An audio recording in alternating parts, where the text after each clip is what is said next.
Kita akan coba lebih mendekat ya ke pulau-pulau sampah, tapi sebelum kita tiba di pulau sampah saja, itu di depan sebelah kiri banyak tumpukan sampah juga, Pak. Banyak. Ini area apa, Pak? Ini hutan lindung, Pak, Jakarta Alam. Boleh mungkin kita mendekat ke sisi sebelah kiri ya, karena itu banyak sekali ya sampah, Pak. Saya akan tunjukkan lagi ya, ini sampah-sampah yang kemudian ada di hutan lindung ya, Pak? Iya, hutan lindung ini. Seharusnya dipelihara, tapi justru malah hutan lindung saja tidak terlindungi. Iya, masa satwanya, apanya, kan masih banyak burung-burung, binyawak. Dan kita tidak tahu juga apakah hewan-hewan di sini juga makan-makan sampah ini ya, Ya Pak? kita nggak tahu. Dia kan karena monyet-monyet itu pada di situ cari makan. Itu ya, banyak sekali Iya. monyet-monyet yang ada di sini.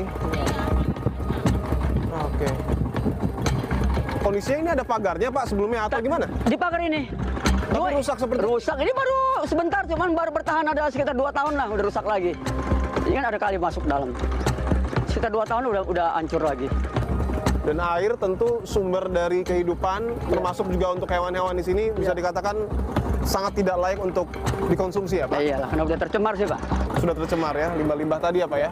Oke, kita akan coba lebih mendekat, saudara, untuk menuju ke pulau-pulau sampah yang kemudian menjadi akar persoalan dari pencemaran lingkungan yang ada di sini. Itu pulau-pulau sampahnya, Pak? Iya, ini pulau sampahnya, Pak, ini. Oke. Yang baru Bahkan terbentuk. bisa dinaiki apa ya oleh orang, termasuk oleh alat berat. Iya. Itu seperti ada alat berat yang sedang membersihkan. Seberapa mengganggunya, Pak, pulau-pulau sampah ini buat nelayan? Mengganggu sekali, Pak. Ini kan jalur harusnya kan lurus kita begini. Ya dengan adanya ini kita muter. Sedangkan di sini pun udah mau dangkal. Perahu kandas, Pak. Kalau air surut perahu kandas. Ini jalur kapal ini. Artinya dulu bisa langsung lurus saja, Bisa Pak? langsung 4 tahun kemarin masih bisa. Ini baru 1 tahun ini, Pak, musim barat kemarin. Baru 1 tahun? Baru 1 tahun ini. Oke.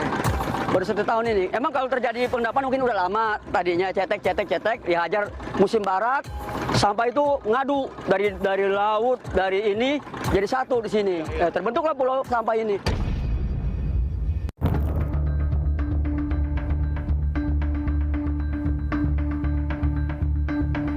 Itu di sebelah kiri sampah juga, Pak? Sampah juga itu. Yang menumpuk seperti itu? Iya, sampah juga itu. Itu tadinya biasa, cuma di ini sama eskavator ditinggiin.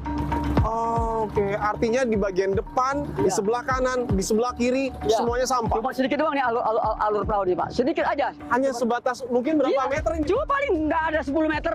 Dan ini berbahaya, Pak, untuk nelayan? Berbahaya sekali, Pak. Ini kita kadang-kadang nelayan mau buru-buru pulang, tahu namanya kadang dari capek dari laut, kena baling-balingnya kena sampah. Oke, dan ini bisa berpapasan seperti ini ya? Ya ini Sempit ya? iya, perahu kecil, Pak. Kalau perahu agak besar udah kandas.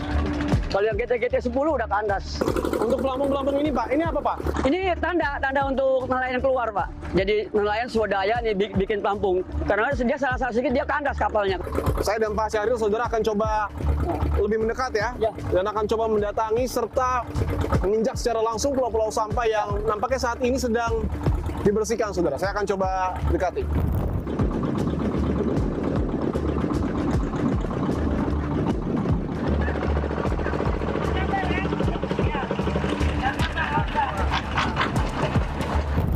Saya dan Pak Syahril, saudara, akan coba turun langsung ke pulau-pulau sampah ya yang ada di sini, dan bisa dilihat ya, ini salah satu proses pembersihan yang dilakukan dengan menggunakan alat berat. Saya akan coba langsung ke sana.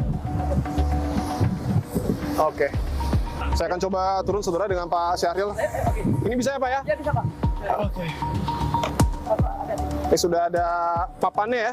Oke. Dan ini artinya memang betul pulau sampah ini bisa diinjak ya oleh manusia. Oke, dan sekali lagi ini salah satu proses yang sedang dilakukan oleh Dinas Lingkungan Hidup Provinsi DKI Jakarta.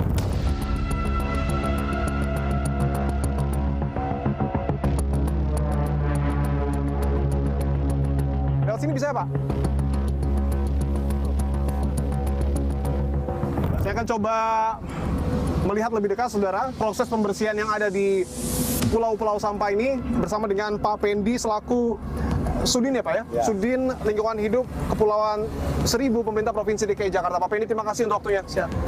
Saya lihat ini ada alat-alat berat, Pak. Termasuk juga ada petugas yang kemudian diturunkan untuk membersihkan sampah-sampah. Pertama, mungkin bisa dijelaskan mekanismenya seperti apa, Pak, untuk membersihkan pulau sampah ini? Ini kan sampah bercampur lumpur ya.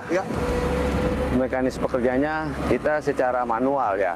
Manual, Dengan cara comot, ganggu. Oke, diambil gitu ya Pak? Ya, comot.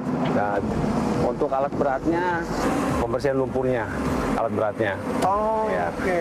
Artinya alat berat itu untuk sedimen, tapi sama sampahnya Kita itu oleh manusia. manusia. Mungkin salah satunya itu Pak. Iya. Boleh kita lebih mendekat Pak? Boleh. Oke, saya dan Pak Pendi dan Pak Syahril akan lebih mendekat ya saudara untuk melihat proses pembersihan yang ada di pulau-pulau sampah ini oleh Dinas Lingkungan Hidup ya. Oke. Oke. Dan ini konturnya bisa dilihat ya, sampah bercampur dengan sedimen yang ada di laut, kemudian membentuk sebuah pulau. Sebenarnya kalau laut itu sebenarnya bersih ya. Tapi dari Sudin sendiri mendeteksi pulau sampah ini ada dari tahun berapa Pak?